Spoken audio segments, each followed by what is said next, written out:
الحمد لله نحمده ونستعينه ونستغفره ونتوب إليه ونعوذ بالله من شرور أنفسنا ومن سيئات أعمالنا من يهده الله فلا مضل له ومن يضلل فلا هادي له وأشهد أن لا إله إلا الله وحده لا شريك له وأشهد أن محمدا عبده ورسوله صلى الله عليه وعلى آله وصحبه وسلم وبعد. We all heard that the topic for this evening is the Qur'an argues with mankind, and the aim behind this lecture is to discuss those rational arguments mentioned in the Qur'an which point to the truths of our religion. We all recognize to one degree or the other that the Qur'an is a book which attempts to prove the truth of its message. It does this by many ways. It does this by providing the evidences, and also it does this by providing the arguments which show that what it preaches to is itself true. Now, many people are under the misconception that religion and reasoning must not be in agreement. I mean, many people, especially in the West, and also now in non-Muslim countries, they're under the impression that if reason, you have something you will by reason, then therefore revelation must contradict it, or vice versa. And in reality, sound reasoning, and I emphasize the word here, sound reasoning, is always in agreement with correct transmission of revelation. And again, we have to emphasize the words here, correct transmission of revelation. For there can never be any disharmony between true reasoning, sound reasoning, and revelation, true revelation from Allah. If there is a contradiction between the two, it either means that the reasoning is not sound, or it means that the transmission of revelation is false in this context. And let us give an example to illustrate. For example, when we look at the faith of the Christians, one will find that there are many of their tenets, many of their beliefs contradict sound reasoning. Let's take, for example, the Trinity. Here the Christians argue that even though they say we believe in a single deity, a single Lord, but yet they will argue that His nature is one of a Trinity. So here there's a contradiction. I mean, the mind, reason itself cannot bring together these two disharmonious facts. How can the nature of the Lord of all the worlds is at one time a single nature and at the same time a truine or a trinity? So they are forced, since it contradicts reason, they're forced to explain it away by saying, well, it's a mystery. In other words, it's something which the mind cannot accept. Reason cannot accept it to be true.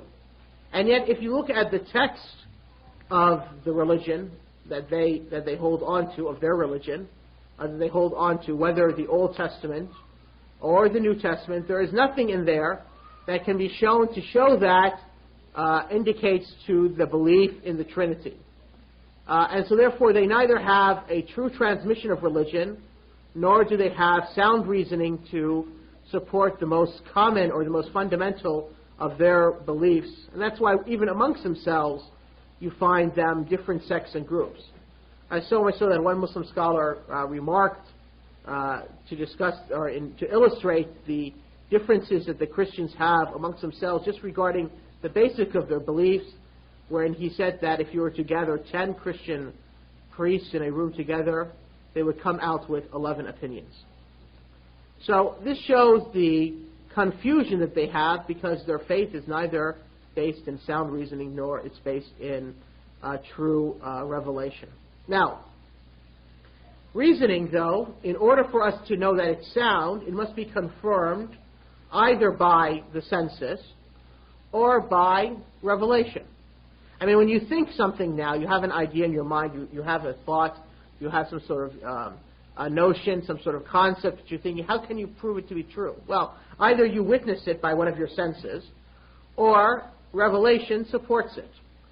So, since we're dealing with, in this topic, we're going to be dealing with matters of the unseen, primarily matters of the unseen, so the issue of the senses here is not necessarily applicable. And therefore, we need to show that the reasoning is sound because it is confirmed by revelation. And so therefore, Allah subhanahu wa ta'ala, in His book, has argued with humanity using arguments based in reason to show the truths to what it is mentioned in the Qur'an. So these are arguments which are, yes, arguments of reason, but they are also arguments which have been revealed, revelatory arguments. And let me give an example to illustrate. For example, now, if we were to imagine that you were to now come across a person who is not a Muslim, and you were to, and the person was to ask you, why is it that you fast the month of Ramadan? You might reply to them that, well, Allah subhanahu wa ta'ala has commanded so in the Qur'an. That Allah subhanahu wa ta'ala has commanded so in the Qur'an. And this answer would be correct, because you're now explaining the basis for the command. But let us say you now turned the tables around and you went to a non-Muslim, and during the month of Ramadan, in a month or so, you come to them and you say to them, fast the month, you have to fast this month of Ramadan. You should not be eating or drinking today. And then the person answers to you, asks you why, and you say, well, because the Qur'an has commanded so.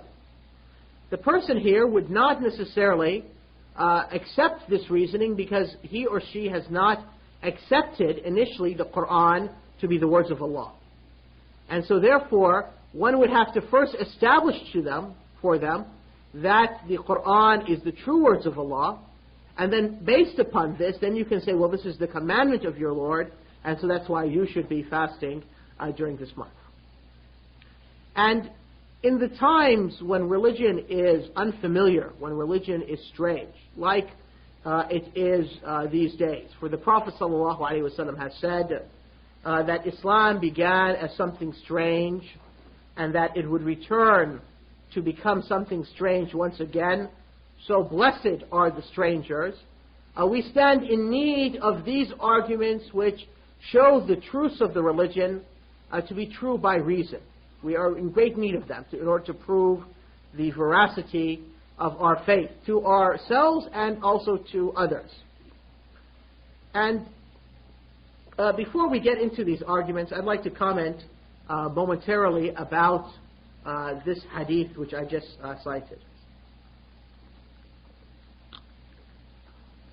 The hadith tells us that the Prophet ﷺ said, as his companion Ibn Mas'ud radiallahu anhu reports, that Islam began as something strange.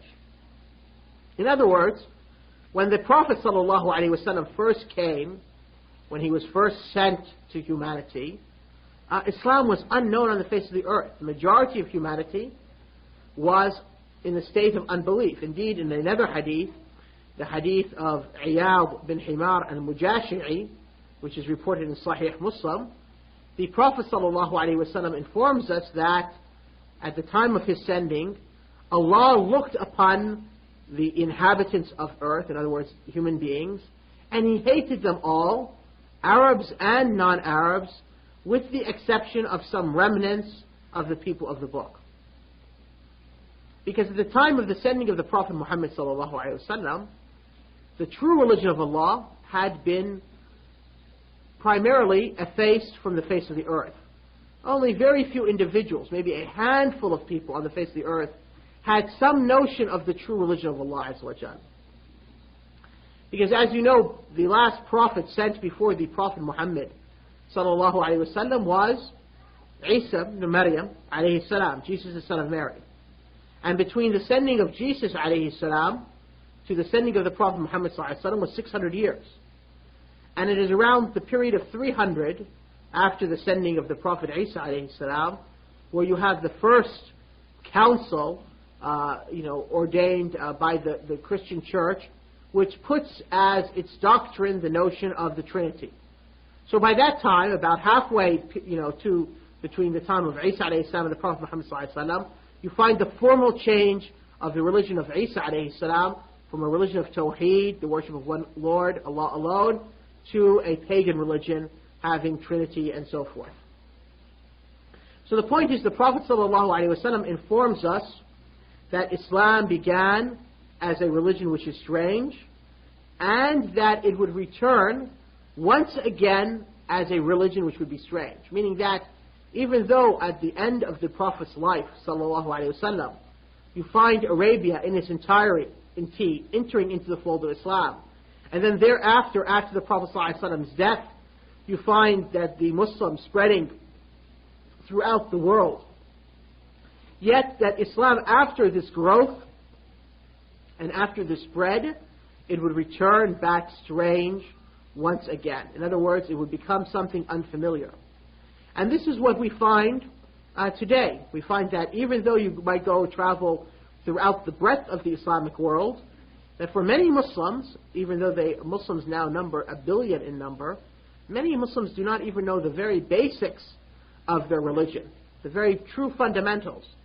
And that's why it's not uncommon that if you travel through many Muslim lands, you will find them worshipping others with Allah. If you go to the major Muslim cities around the world, you will find their graves of people who they venerate, considering these people to be holy and so forth, and giving them that worship which only belongs to Allah, as we had discussed last night in the lecture as to the existence, the purpose of our existence. And so therefore the Prophet ﷺ is telling us that Islam would return strange once again. And so therefore we find in these beliefs, Islam is something strange, that most Muslims are unaware of the notion of Tawheed. We find also that Islam is strange in the sense of the practices, that most Muslims are not practicing their religion, and that those who really adhere to the tenets of the religion in terms of the practice, the acts of worship, the conduct, the behavior, the etiquette are very few. So Islam again has become something strange, so much so that if you find a Muslim who truly is upon the sunnah of the Prophet ﷺ, both inwardly and outwardly, this is something strange indeed. Something strange indeed. So the Prophet ﷺ tells us that Islam, as it began, it would return towards the end of time as something strange. Now, when the religion becomes unfamiliar, when it becomes something strange, it does not imply that one may forsake it. And refuge which should be sought from Allah from such notions. Rather, the matter is, as Allah subhanahu wa ta'ala has said, وَمَنْ يَبْتَغِي غَيْرَ الْإِسْلَامِ دِينًا فَلَنْ يُقْبَلْ مِنْهُ وَهُوَ فِي الْآخِرَةِ مِنَ الْخَاسِرِينَ. That whoever seeks for a religion outside of that of Islam, it would not be accepted from him, and in the hereafter he would be of the losers, meaning he would be condemned, or she would be condemned to the hellfire for eternity. So, most people, like for instance, let's say there is a special type of clothing, a special style of pants, or a style of haircut, or a style of car. When it becomes no longer popular, people stop, trying to purchase that style.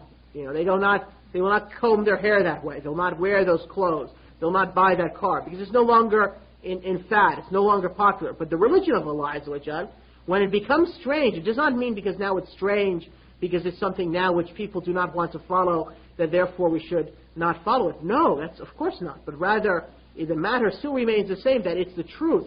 And that to seek any other religion or any other way of life would lead a person to destruction. So, now likewise, indeed, the opposite is true. That when it's strange, the adherent to it, the one who truly adheres to this religion, even though he is in a state of alienation, the people look at him as something weird, an oddity. He is alienated from those around him. This person is in actuality in a blessed state. For the hadith of Ibn Mas'ud that the Prophet ﷺ says, after saying, Islam began as something strange and it will return something strange, then the Prophet ﷺ says, طُوبَى لِلْغُرَبَى. Blessedness is for the strangers, for those who are alienated. So therefore, even though numerically there are very few, even though amongst the multitude they look like oddities, they look like something which is maybe taken as an object of mockery and fun, but in reality they are in the blessed state, as the Prophet ﷺ has said. And in the hereafter, they receive the highest degrees of paradise. And this is very important for Muslims who are living in non-Muslim lands, where Islam, you have a double strangeness. See, if you are a Muslim adhering to the Sunnah of the Prophet ﷺ, truly adhering to Islam in a Muslim land, you have a strangeness between you and your regular fellow Muslim, in the sense that you have adhering to the religion strongly and strictly, and the typical Muslim is lax or is not adhering to the Sunnah while you're adhering to the Sunnah of the Prophet ﷺ. So there's one strangeness. But in the lands of the unbelievers, there is a double strangeness, a double alienation, in the sense that you're alienated from your fellow Muslims, but you're also alienated from the unbelievers. And so therefore, for Muslims who adhere to Islam in these lands of the infidels, the lands of these unbelievers, they will enjoy this good fortune, this happiness, this felicity, this blessedness to the degree of their adherence of Islam. If any evil or if any harm comes across them, it's due to their sins.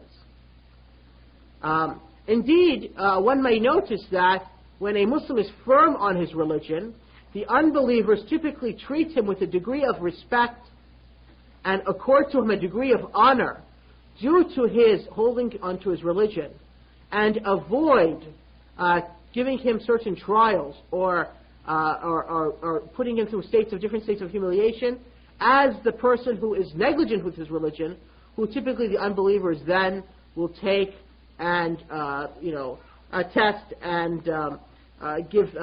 humiliate in more than one way. And like such are Muslims. In the world, evil must occur to people. In the sense that, there is no way, life is such that Allah tests us with good and with evil. So evil must occur. But when an evil occurs to a Muslim, it's much less in degree and in magnitude and in effect than the evil that occurs to the unbelievers. And likewise, the evil that occurs to those who adhere to Islam truly is much less than the evil that occurs to those who do not adhere to Islam fully. And likewise, the blessings that reach the Muslims is greater than the blessings that reach the unbeliever. And likewise, the blessings which reach the Muslim who is adhering to his religion is much greater than the blessings which reach the Muslim who is not adhering to his religion. For the believers are tested by good and evil in order to purify their faith and expiate their sins.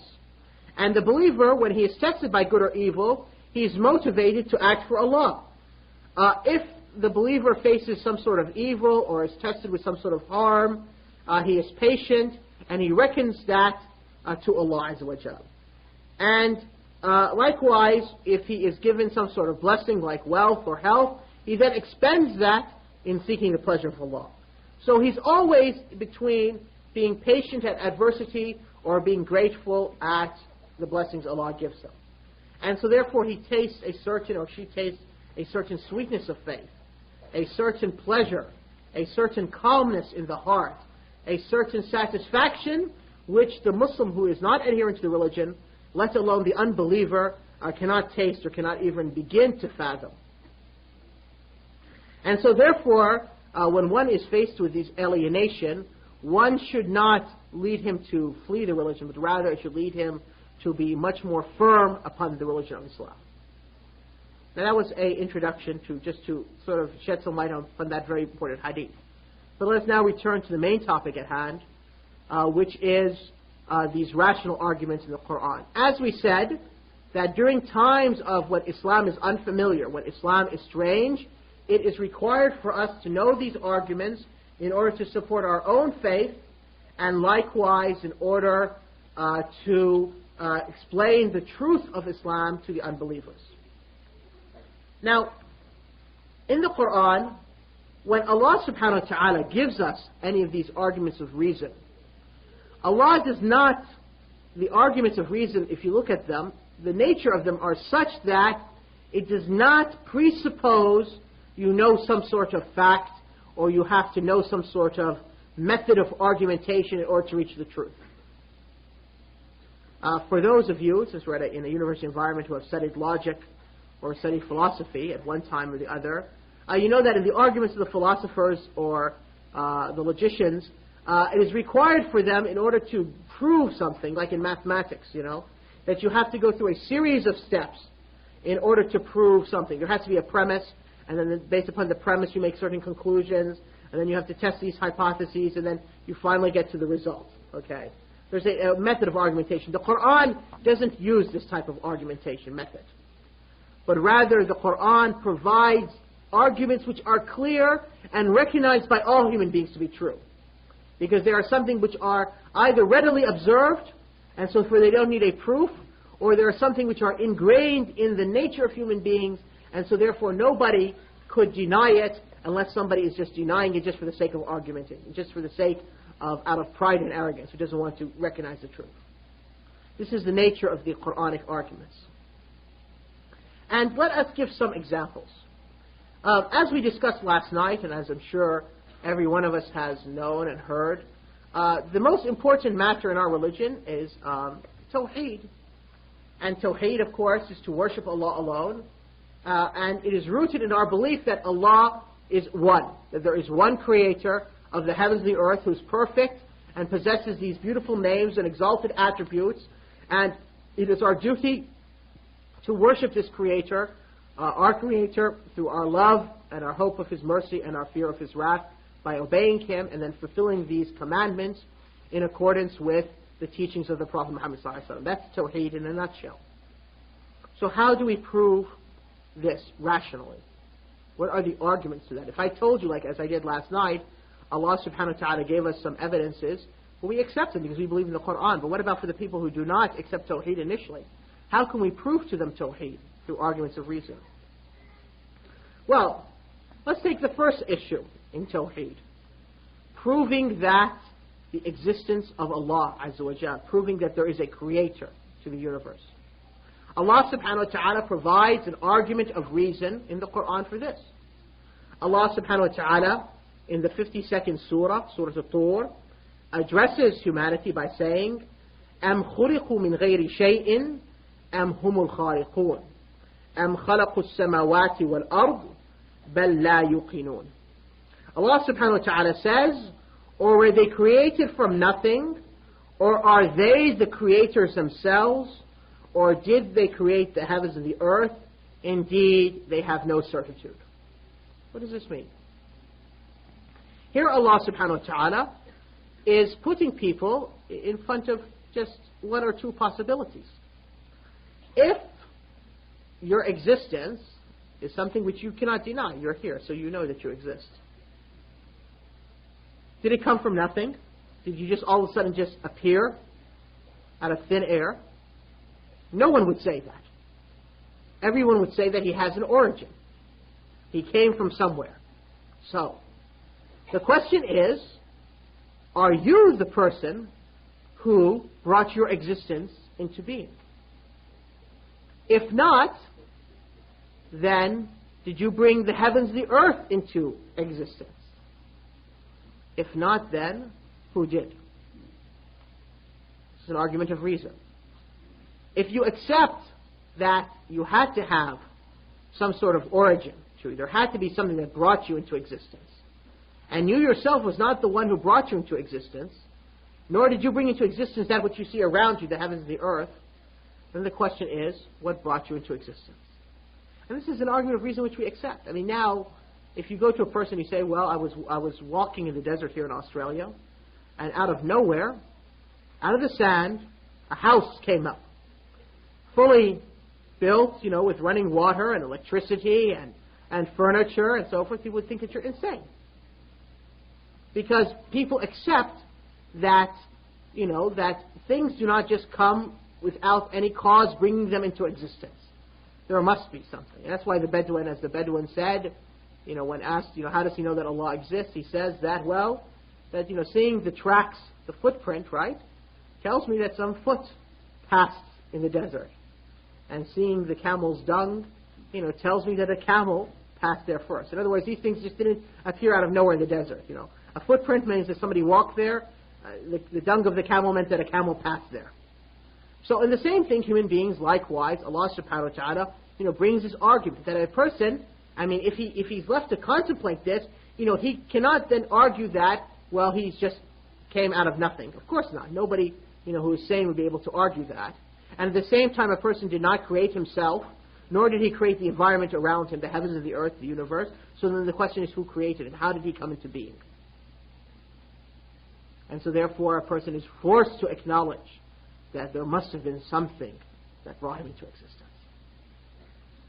And that's why one of the Prophet's companions, when he was a mushrik, still a pagan, and he heard the Prophet ﷺ recite these verses from Surah Al-Tur, as mentioned in the hadith in Sahih Bukhari, he felt that as if his heart was going to leap out of his chest because of the effect of the Prophet's recitation and the strength of these arguments. He couldn't but, submit and surrender to Islam. Now, likewise, we find sometimes certain individuals claim that they are God, that they are the creator of the heavens and the earth, that they are the Lord. The Qur'an also provides a rational argument in dealing with this. In the incident which we find between Ibrahim alayhi salam and the king, who they say was Nimrod, the king of Babylonia, king of Babylon.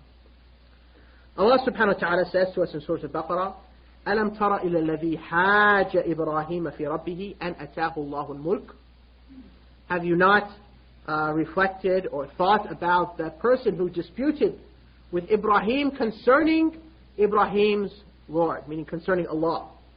And the reason why he disputed, Allah tells us, is because Allah subhanahu wa ta'ala gave him sovereignty, gave him the ability to rule. So he was therefore deceived by the fact that he was a total ruler, a totalitarian, a tyrant on the lands. So Ibrahim, إِذْ قَالَ إِبْرَاهِيمُ رَبِّ الَّذِي يُحْيِي وَيُمِيتُ. Ibrahim, in arguing to him, said, to show him who his Lord is that he worshipped, Ibrahim alayhi salam says, my Lord is the one who gives life and causes death. So the king, the tyrannical king says, قَالَ أَنَا أُحْيِي وَأُمِيتُ. He says, I give life and death. And then according to the books of tafsir, he takes a man who is innocent and kills him, and takes a person who is condemned to death and lets him live. He said, okay, here, I'm causing to live and causing to die. So Ibrahim argues with him and says that فَإِنَّ اللَّهَ يَأْتِي بِالشَّمْسِ مِنَ الْمَشْرِقِ فَأْتِي بِهَا مِنَ الْمَغْرِبِ. That Allah subhanahu wa ta'ala brings the sun, causes the sun to rise from the east. So you cause it to rise from the west. فَبُهِتَ الَّذِي كَفَرَ. So the unbeliever here, the king, was unable to respond to this. So here is an argument of reasoning. The man, the king, the tyrannical king, tries to argue when Ibrahim says, my Lord Allah, the one whom I worship, causes life and brings to life and causes death. And he says, okay, I also bring to life and cause to death. Here I'm killing an innocent person, and here I'm giving life to, letting a person condemned to death to live. So then Ibrahim says, okay, my Lord Allah, He brings the sun from the east, you bring it from the west now. So here the unbeliever is unable to respond. So this is another rational argument in the Qur'an proving the existence of Allah. Likewise, we find in the Qur'an rational arguments regarding those, for instance, who claim that Allah subhanahu wa ta'ala has taken a son among human beings.